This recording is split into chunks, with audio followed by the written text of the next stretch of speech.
कोई जो है धोती लंगोटी पहनता हो, लेकिन वह अपने जीवन में एक बार जरूर बाबा साहब के शरण में जाता है। एवरीवन, जय भीम, नमो बुद्धाय। दोस्तों, आज बड़े खुशी की बात है कि आज मेरे ही अपने भाई विपेंद्र जी का शादी हो रहा है।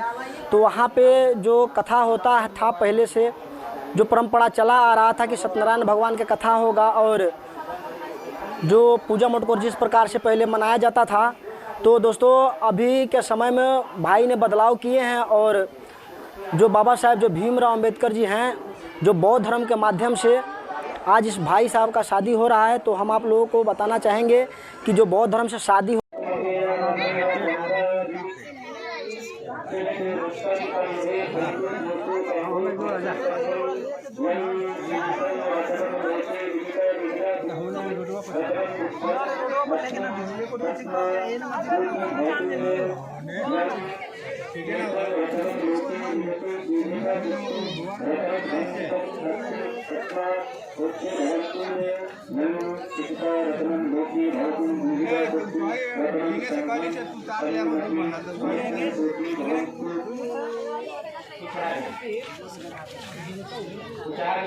ने कहा सील, मैं सील बता देता हूँ, क्योंकि समय आप लोगों ने इतना न बिता दिया है, बहुत सारी बातें हैं कहना में।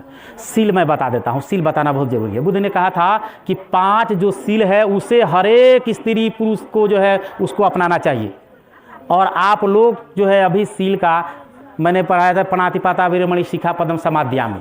ध्यान से सुनिएगा, इसका मतलब होता है कि हम बिना कारण किसी जीव की हत्या नहीं करेंगे। जिस तरह से हमारा प्राण है उसी तरह वो इतना ही महत्व सभी जीवों का है, तो हम बिना कारण किसी जीव की हत्या नहीं करेंगे। यह प्रथम सील दिया। दूसरा सील उन्होंने कहा अदिनदाना वीरमणि शिखापदम समाध्यामि।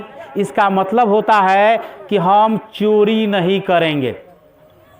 क्या जी चोरी करना जरूरी है? एकदम नहीं जरूरी है। बुद्ध ने कहा था कि आपको चोरी नहीं करना चाहिए, स्त्री पुरुष दोनों। ऐसा नहीं कि हम मर्द लोग सोच ले कि हमको नहीं करना है, औरत को करना है।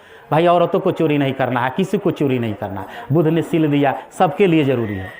तीसरा सील उन्हें दिया कामेषु मिथ्याचारा वीरमणि शिखापदम समाध्यामि। इसका मतलब होता है कि हमें यानी एक मर्द को पराई स्त्री के पास नहीं जाना चाहिए, एक स्त्री को पराये मर्द के पास नहीं जाना चाहिए, यानी व्यभिचार नहीं करना चाहिए। यह बुद्ध ने तीसरा सील दिया था। उन्होंने चौथा सील दिया मूसावादा वीरमणि शिखापदम समाध्यामि। हमें झूठ नहीं बोलना चाहिए, चुगली नहीं करना चाहिए, इधर का बात उधर नहीं करना चाहिए। यह जो है चौथा सील बुद्ध ने बताया। और पांचवा सील उन्होंने बताया, मेरे मजप मद ठाना वीरमणि शिखापदम समाध्यामि। इसका मतलब होता है किसी भी तरह का कच्ची पकी नशीली पदार्थों का सेवन नहीं करना चाहिए।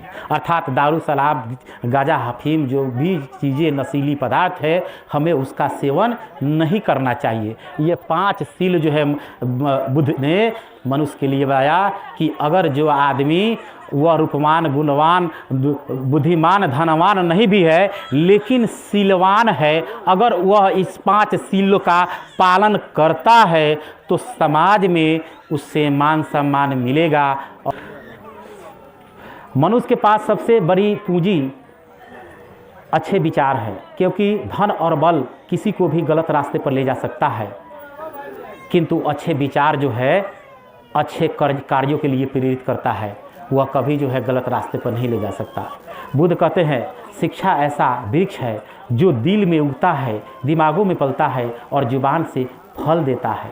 पूरे विश्व में बुद्ध ही ऐसे व्यक्ति थे जिन्होंने कहा कि मेरी पूजा मत करना, नहीं मुझसे कोई उम्मीद लगा कर रखना कि मैं कोई चमत्कार करूंगा। दुख तुमने पैदा किया है और उसको तुम्हें ही करना पड़ेगा। मैं सिर्फ मार्ग बता सकता हूँ, क्योंकि मैं चला हूँ उस मार्ग पर, लेकिन उस रास्ते पर तुम्हें ही स्वयं ही चलना पड़ेगा। मैं मुक्तिदाता नहीं हूँ, मैं मार्गदाता हूँ। बुद्ध ने कहा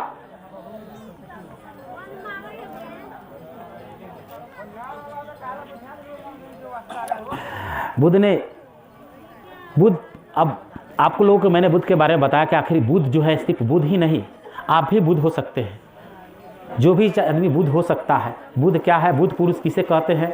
तो बुद्ध पुरुष हमें क्या देते हैं? तो बुद्ध पुरुष हमें कुछ देते नहीं है। बुद्ध मनुष्य के भीतर सोए हुए चित्त को जगाते हैं, जो छिपा हुआ है उसे जागृत करते हैं, मनुष्य को उसकी अपार क्षमता का एहसास कराते हुए सभी को बुद्ध बनने के लिए प्रेरित करते हैं, ताकि हर व्यक्ति बुद्ध बने और अपनी सुख शांति के लिए किसी के आगे दया का भीख न मांगे। गौतम बुद्ध अब इस दुनिया में नहीं है, अब तो सिर्फ उनका बताया हुआ सत्य का मार्ग है, मानव कल्याण का मार्ग है, धम्म है, 4 सत्य है और अष्टांगिक मार्ग है, शील समाधि है, प्रज्ञा का मार्ग है, प्रेम करुणा और मैत्री है। बुद्ध से मिलना हो तो उनके मार्ग पर चलना पड़ेगा।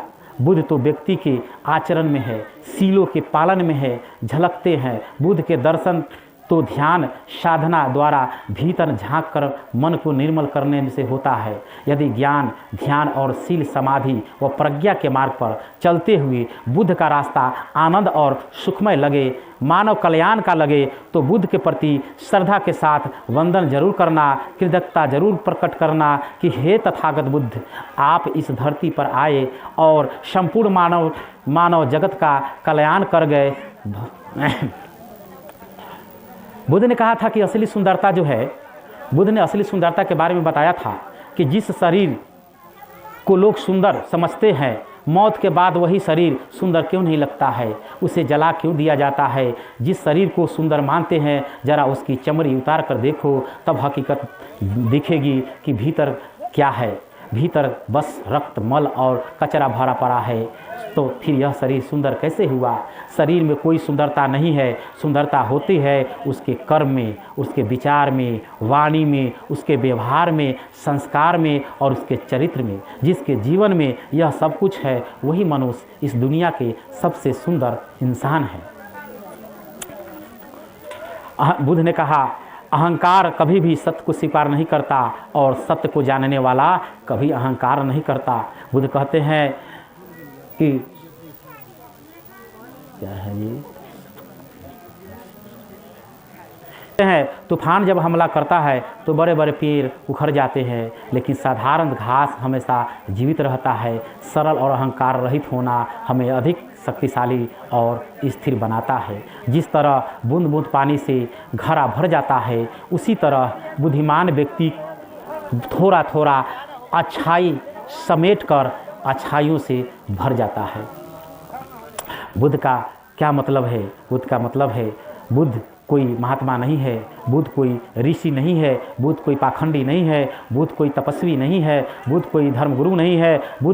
बुद्ध का अर्थ है बुद्धि, ज्ञान। तथागत गौतम बुद्ध का वैज्ञानिक थे और बुद्ध ने खोज किया दुख क्या है और इसका निवारण कैसे किया जाता है। बुद्ध को युद्ध होता है और युद्ध को हमेशा के लिए कैसे रोका जा सकता है। बुद्ध धर्म नहीं है, एक विचारधारा है। बुद्ध धर्म है, धर्म नहीं है। बुद्ध मार्ग है, धर्मकांड नहीं है। बुद्ध मानव है, देव नहीं है। बुद्ध करुणा है, सजा नहीं है। बुद्ध शुद्ध है, पाखंडी नहीं है। बुद्ध विचार है, दुराचार नहीं है। बुद्ध समानता है, बुद्ध भेदभाव नहीं है। बुद्ध शांति है, हिंसक नहीं है। बुद्ध विज्ञान है, धर्म अंधश्रद्धा नहीं है। बुद्ध प्रबुद्ध है, युद्ध नहीं है। बुद्ध से बड़ा इस दुनिया में कोई राजनीतिज्ञ नहीं। इस बात को सम्राट अशोक ने समझा और भारत को सोने की चिड़िया बना दिया। तेरा मंगल तेरा मंगल तेरा मंगल होए रे, सबका मंगल सबका मंगल सबका मंगल होए रे। जिस गुरुदेव ने धम्म दिया है उनका मंगल होए रे, जिस जननी ने जन्म दिया है उनका मंगल होए रे। पाला पोसा और पढ़ाया उस पिता का मंगल होए रे, दृश्य और अदृश्य सभी जीवों का सबका मंगल होए रे। जल के थल के और गगन के प्राणी सुखिया होए रे, निर्भय निर्भय बने सब, सभी निरामय होए रे। दसों दिशाओं के सब प्राणी मंगल लाभित होए रे, जो जो आए धम्म मार्ग पर, सबका मंगल होए रे। राग द्वेष और मोह मिट जाए, चित्त में समता होए रे, शुद्ध धम्म और प्रज्ञा जागे, शील समाधि होए रे। अंतर मन की गांठे छूटे, अंतर निर्मल होए रे, करुणा मैत्री इस धरती के, त्रिन कण कण में समाए रे। जन जन मंगल जन जन मंगल, जन जन सुखिया होए रे, तेरा मंगल मेरा मंगल, सबका मंगल होए रे। भवतु सब मंगलम। फूल रखे हाथ में ना, बोलिएगा। बुद्धं नमामि, धम्मं नमामि, संघं नमामि, भीमं नमामि, द्वितीयंपि बुद्धं नमामि, द्वितीयंपि धम्मं नमामि, द्वितीयंपि संघं नमामि, द्वितीयंपि भीमं नमामि, तृतीयंपि बुद्धं नमामि, तृतीयंपि धम्मं नमामि, तृतीयंपि संघं नमामि, तृतीयंपि भीमं नमामि। साधु साधु साधु। चढ़ा दीजिए, सभी आदमी चढ़ा दीजिए। ये अभी बुद्ध चर्चा और भीम चर्चा आदिवंश कथा का यहाँ विराम दिया जा रहा है। और महामाना बुद्ध और बाबा साहब ने बताया कि हम माता पिता के द्वारा इस धरती पर अवतरित होते हैं। माता पिता से बड़ा हमारा कोई हित नहीं है, माता पिता से बड़ा कोई भगवान नहीं है, इसलिए माता पिता ही मेरे भगवान है और हमें माता पिता का ही सर्वोपरि मानना है, माता पिता का ही पूजा करना है। तो अब जो है हम यहाँ मातृ पितृ पूजा होने जा रहा है। आप लोग जो है इसे मातृ पितृ पूजा को देखें, मातृ पितृ पूजा कैसे होता है। सुन लेते हैं, इसको रखिए।